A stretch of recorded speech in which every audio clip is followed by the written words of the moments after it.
Welcome back to The Price of Business. I'm your host, Kevin Price, talking to you about you and your business. We talked a little bit about the presidential campaign, but not much this week, and I wanted to go a little deeper, and so I got a great political consultant here on the program, Steve Parkhurst.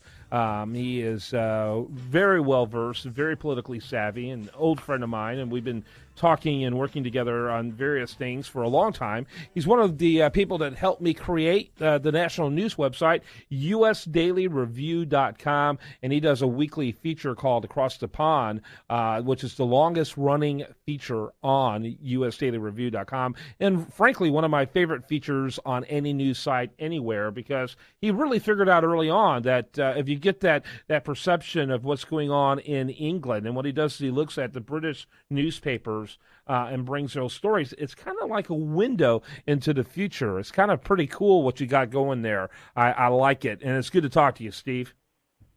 Yeah, it's good to be back. Thanks for having me on. Talk a little bit about what you're doing as far as the races you're working on. Just a quick overview. Yeah, so we're doing a little bit of everything. We're involved in some federal races, which usually means congressional, presidential, or U.S. Senate. We've got some of that action, though, although we're not involved in a presidential campaign directly. And then a lot of local races in various parts of the country. We're in a few different states, Florida, Missouri, here in Texas, different parts of Texas, so California. So we're staying busy. Got a little bit of everything this year. Yeah, very good. Talk a little bit about the presidential campaign. I know you have a lot of interest in that. I know that you sound like, from our conversations, somewhat of a Marco Rubio fan. He did horrible last week, on Monday, rather. I mean, that was sad. Yeah, it was. And you're right. I do support Marco. It was interesting. Governor Christie came out at that debate on Saturday night and really went after Rubio for sounding robotic and for repeating the same stuff over and over. And then Rubio didn't respond well to it, and he paid the price on Monday or on Tuesday up there in New Hampshire. And he looks like he's kind of learned his lesson, and he's back on the ground in South Carolina now, kind of recovering and kind of back on track. So it seems like he realized immediately what his problem was. And one of the problems with the way the field is right now, and I understand cross-examination is good, but you have, when you get 9-10 candidates on a stage, and then one of them wants to go after whoever the guy, maybe not necessarily the front runner, because Donald Trump was just way too far out in the lead for anybody to really go after him. So everybody started a position for number two. And so a couple guys ganged up on Rubio, and then his numbers dropped, and it's just a weird way the game is played. And it's for some people, if you have a specific candidate, it can be viewed as unfortunate, but otherwise it's just the way it is. And you either find the people that can recover the best and move on, or you just suffer with with whoever just keeps piling up delegate numbers. Yeah, no question about it. Rubio has had, until that debate, was, I think, the strongest debate performer. Him and Ted Cruz, I think, were the strongest debate performers, even though the numbers showed that Donald Trump was winning these debates. That's because these people are like, this is almost like a personality cult following Donald Trump. And so it'll be interesting to see how Marco Rubio bounces back. Of these, in terms of professional debaters, Ted Cruz is the only true professional debater in that group. I think my theory is as the field narrows, the harder it's going to be to debate Ted Cruz. Well, yeah, that's interesting. I can see that. I can also see where once you get into a little bit more, again, as we say, as the field has narrowed. I mean, we lost two more people yesterday, and maybe more in the coming days. As that field narrows, yeah, it could be that it's easy for Cruz, and Cruz, you're right, is a great debater. I mean, it's just he's just a very skilled politician in that way. He's a very skilled individual.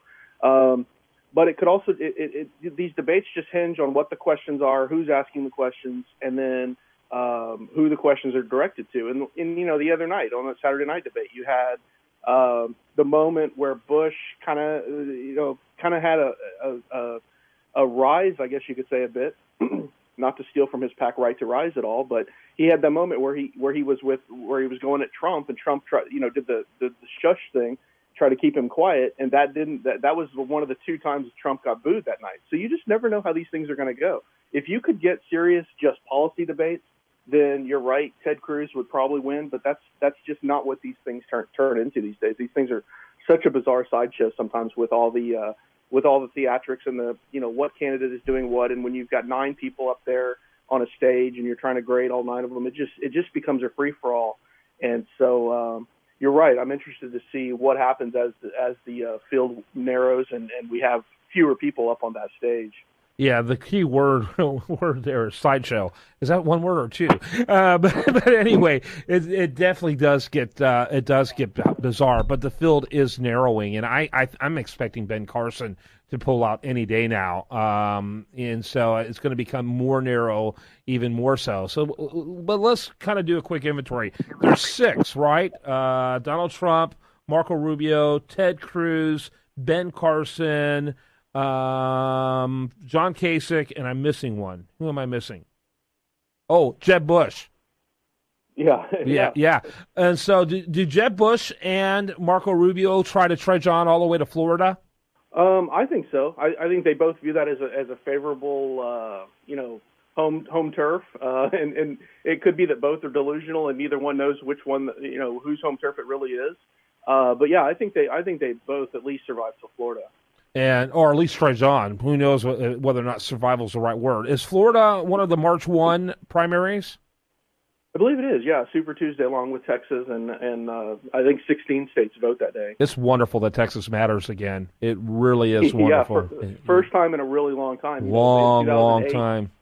2008, John McCain was the nominee before we got a chance to vote, and in 2012, Romney was the nominee before we got a chance to vote. So it'll be nice that Texas will actually have a voice this time. And there's actually the debate.